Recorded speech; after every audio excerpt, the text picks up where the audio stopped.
This happened on Thanksgiving of 2014 when I was only 10 or so. My family had flew up to the Rockies in Colorado to visit my aunt and uncle who were hosting Thanksgiving.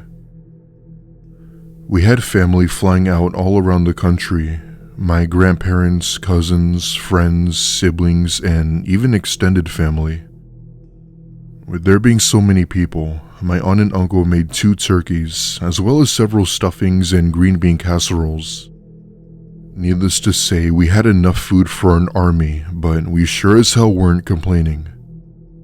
We had arrived at their house the night before Thanksgiving and had unpacked our things as we'd be staying for a week.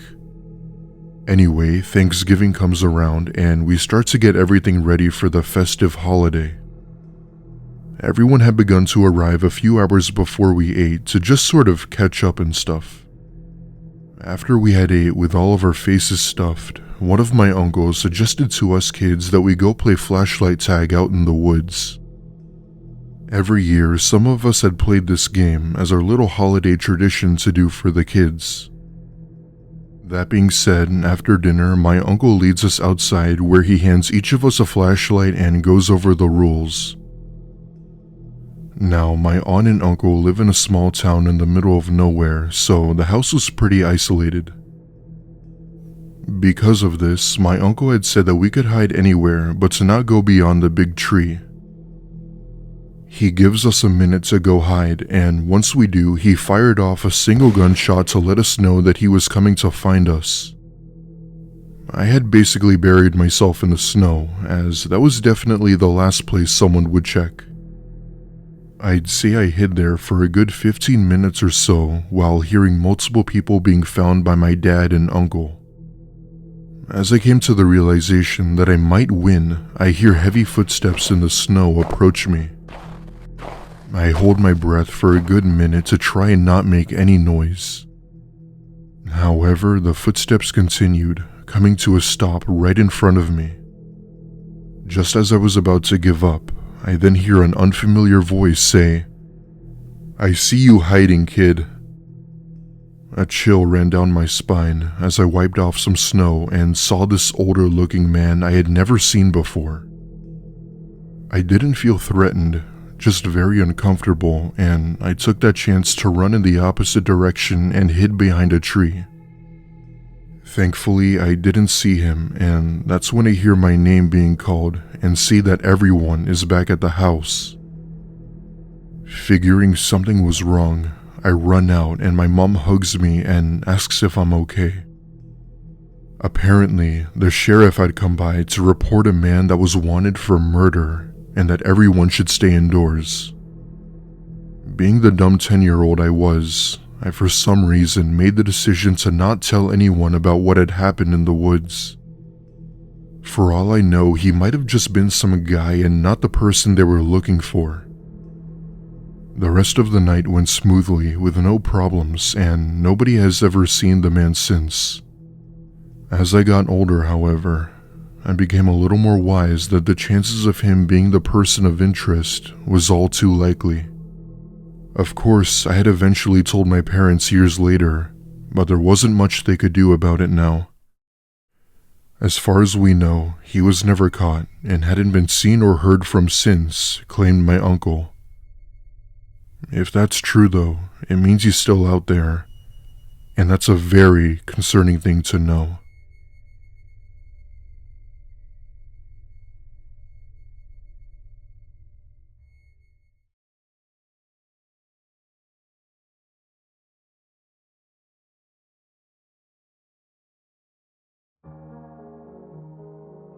This took place in Toronto, Canada, in 2012, during Thanksgiving dinner. I was only 14 at the time, and this would be one of the few Thanksgivings I'd have, as we don't celebrate it often. It was October, which is the month many people celebrate Thanksgiving in Canada. We still have the same food as the US, but we mostly begin eating at a later time than other countries, which I didn't mind. Thanksgiving was one of my favorite holidays next to Christmas, and because we didn't celebrate it often, I wasn't going to take it for granted. We had gone to visit my grandparents on the far side of the city. I forget the name of the area it was called, but it had a population of around 20,000 residents, which was stupidly small compared to other areas of the city. We arrived a few hours beforehand, where we were greeted by my grandparents, as well as our other friends and family. Once the food was ready, everyone sat down and began to stuff our faces with turkey, stuffing, green bean casserole, gravy, biscuits, you name it. We had it all. Anyway, we're eating for a good hour or so when my dad notices the back door had been slightly cracked open. This wasn't at all a big deal to us, but my dad was sort of sensitive to this kind of thing. This is one of those things where if you left a light on, he'd kind of flip out. On top of that, it was also letting in freezing cold air. So my dad gets up to go and close it when he stops and appears to be looking at something out of the front door. It took a minute for us to notice this until my grandma asks what he was looking at. That's when my dad turns his head and motions to my mum to come.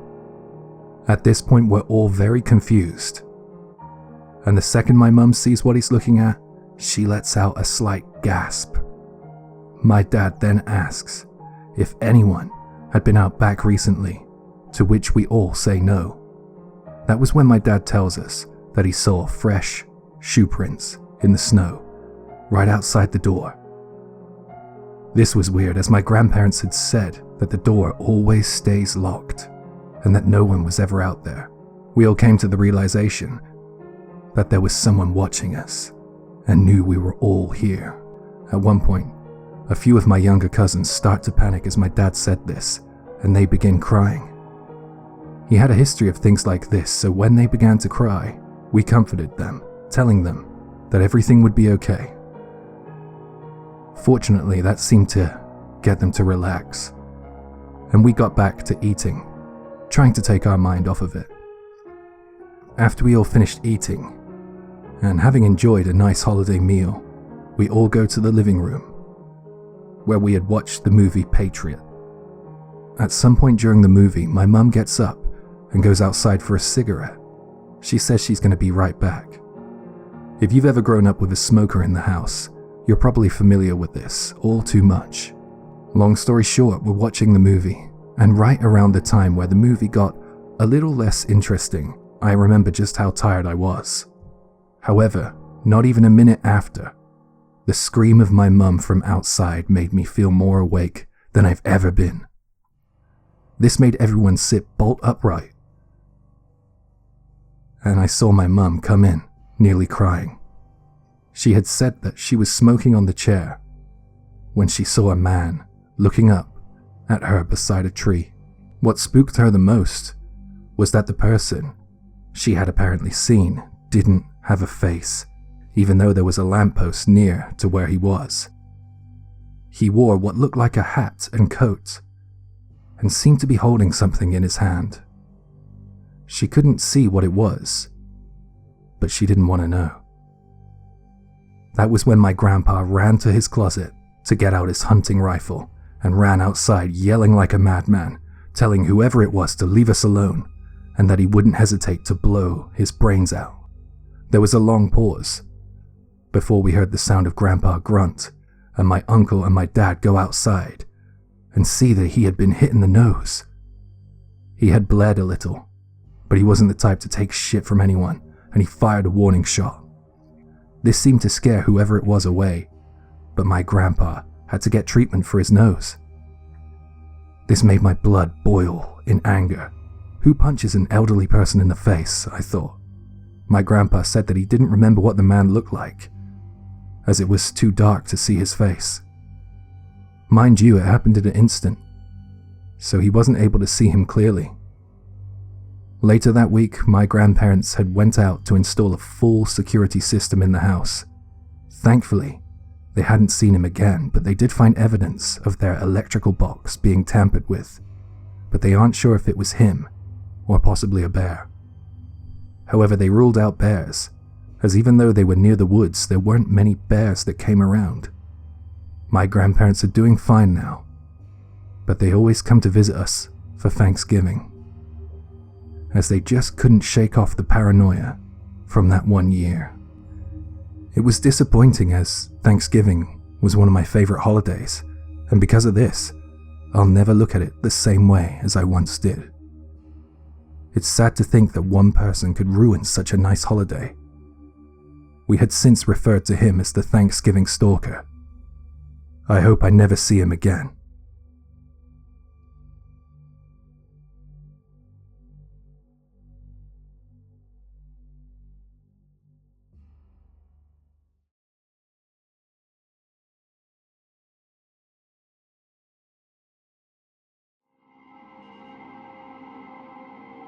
Thanksgiving is the time of year where families get together as one and celebrate how thankful they are. Before I begin, I want to point out that this story isn't the type to have you on the edge of your seat. For context, I'm a female, and this happened in Greenville, North Carolina in 2018. I was 19 years old when this happened, while at a party my friends were having for Thanksgiving. My family never really celebrated the holiday, and I didn't want to waste it, so I had gone to my friend's party. They'd be hosting Friendsgiving, which was the same thing except with friends. You still had the same food and everything, but the vibe was more cheerful, if that makes sense. The friend who was hosting it had lived in a singular home with her parents by the more rural side of town. In other words, her neighborhood was basically in the middle of the woods with houses spread far apart. There were only about 10 or so people there. Many of them I didn't know, but I was always open to meeting new people. At one point, my friend, who I'll call Tracy, invites me to go drink with her out back. Even though it was freezing out, I could have used a drink, so I said yes and we go out back. Tracy was the type of friend anyone wished they could have had. She was always happy and cheerful. As we're outside going over about random stuff, I take notice that she's looking intently at the tree line. This caused her to go quiet, and when I had asked what she was staring at, she shushes me and points to something in the woods. At first, I couldn't see what she was pointing at, but then I could see what it was. About 30 or so yards away, I could see a pair of glowing eyes elevated at least 10 feet off the ground.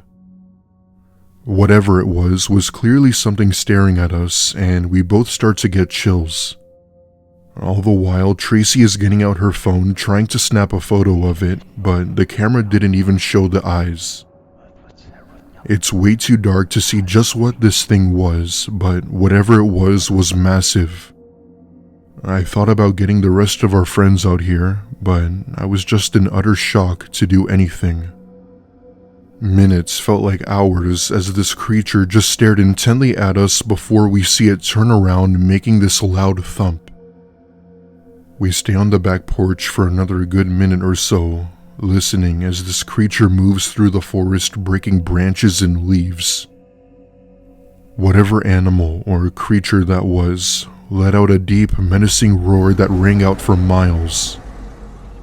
Tracy and I look at each other in total silence, wondering what the hell we had just seen. Now, we thought of the possibility that it could have been a bear, but I've never heard of a bear 10 feet tall. We didn't tell anyone about what we had seen, but it scared the piss out of us. I guess this just goes to show you that there are some things in this world that just can't be explained.